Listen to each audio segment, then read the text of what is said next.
Tidak bisa disangkal saat ini sudah terjadi krisis pangan di berbagai wilayah dunia. Kali ini, masalah kekurangan pangan ini menjadi masalah serius karena dunia dipukul dari dua arah. Pertama dipukul oleh climate change, yang kedua dipukul oleh Rusia. Rusia menggunakan pangan sebagai senjata. Selain perang militer yang terjadi saat ini, juga terjadi perang ekonomi di mana Rusia diberikan sanksi ekonomi serta diembargo. Kemudian perang keuangan dengan cara bayar rubel berbasis emas. Dan sekarang Rusia menggunakan pangan sebagai senjata perang. Memang beda perang melawan negara berdaulat dibanding dengan berperang melawan negara yang belum berdaulat di mana pemimpinnya pada belum memahami geopolitik dunia plus belum menjalankan peran geostrategi negaranya secara mumpuni. Sahabat semua, video narasi kali ini didukung oleh ATM Dinaran, di mana rupiah Anda di Dinaran bisa menggunakan ATM untuk bertransaksi, di mana nilai rupiah Anda setara dengan nilai emas Anda. Dengan ATM tersebut, rupiah Anda bisa ditarik tunai di ATM GPN dimanapun dan digunakan sebagai alat bayar edisi dengan minimum rupiah senilai 3 gram. Maka ATM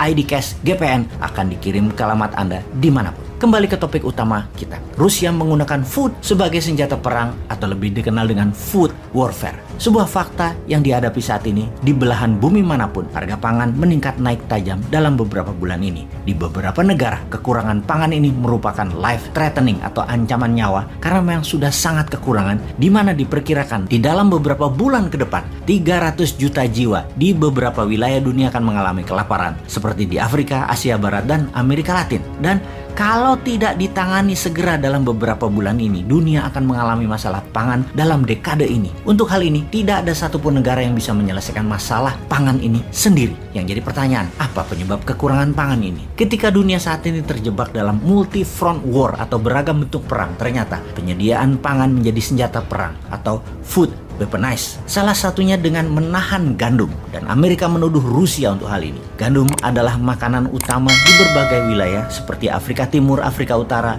Asia Barat, Eropa, dan Amerika tentunya. Biden kemudian menuduh Putin untuk memenangkan perang. Putin membuat dunia kelaparan. Antony Blinken, Menteri Luar Negeri Amerika di PBB, mengatakan perbuatan Rusia menyerang dengan menahan ketersediaan gandum dan grain memukul pangan dunia hingga minus 10% pengaruhnya dan membuat naik harga pangan dunia hingga 15% dalam waktu 3 bulan ini saja. Juga akan membuat 300 juta manusia kekurangan pangan di dunia akibat langsung sebagai sandera perang Rusia di Ukraina ini. Setidaknya saat ini 40 juta warga Ukraina sudah kelaparan. Jadi bagaimana sih cara militer Rusia memainkan food supply dunia ini? Salah satunya adalah menahan persediaan pangan di pelabuhan Rusia dan Ukraina. Tinggal Odessa, kota pelabuhan yang belum ditaklukkan. Mariupol sudah berhenti operasi pelabuhannya. Kemudian membom seluruh jalan darat yang terkoneksi dari dan ke Ukraina. Rusia menarget 40 juta warga Ukraina kelaparan, di mana negara tetangga plus NATO terpaksa menyediakan pangan yang saat ini tidak ada stoknya. Ada lebih 28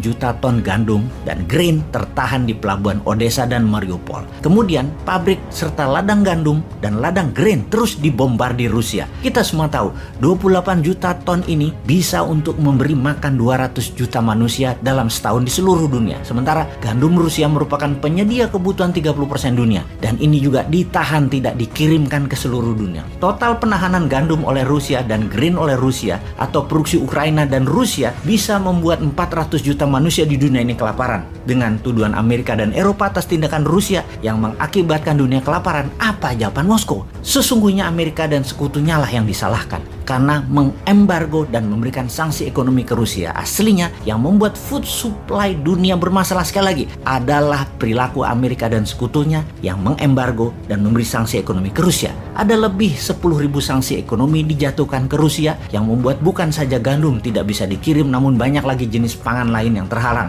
terdisrupsi ketersediaannya dan distribusinya. Ukraina Rusia penghasil biji-bijian, gandum, jagung, dan minyak bunga matahari yang sangat mempengaruhi dunia. Ketika Guterres, Sekjen PBB, minta Rusia melepas produk-produk tadi, Rusia minta sanksi ekonomi ke Rusia juga dicabut. Sebuah tawar-menawar yang setara dan kejam tentunya. Itulah tindakan negara berdaulat, tidak bisa ditawar dalam arti sebenarnya. Medvedev, wakil Rusia di PBB yang juga mantan presiden Rusia, mengatakan nggak adil kalau kalian mengsanksi ekonomi rakyat Rusia tetapi kalian minta lepas merampas pangan untuk kepentingan kalian. Itu tindakan dan permintaan yang aneh. We are not idiot. Kalimat "kami bukan orang bodoh" merupakan ucapan tantangan kepada sekutu dan kepada NATO. Semua ini membuat jutaan manusia beresiko maut. Seharusnya food bukanlah senjata untuk membunuh manusia dan bukanlah senjata untuk jadi alat tawar dalam perang. Namun itulah yang terjadi saat ini. Disinilah pemimpin kelas dunia harusnya hadir, menyelamatkan pangan dunia. Karena mungkin kalau pemimpin memahami arti geopolitik dalam perang pangan ini dan kekurangan pangan ini, Indonesia sebagai negara bermatahari 100% dalam setahunnya di wilayahnya, dan juga wilayahnya mengandung air tawar lebih dari 90%, pupuk organik dari tumpahan Gunung Merapi,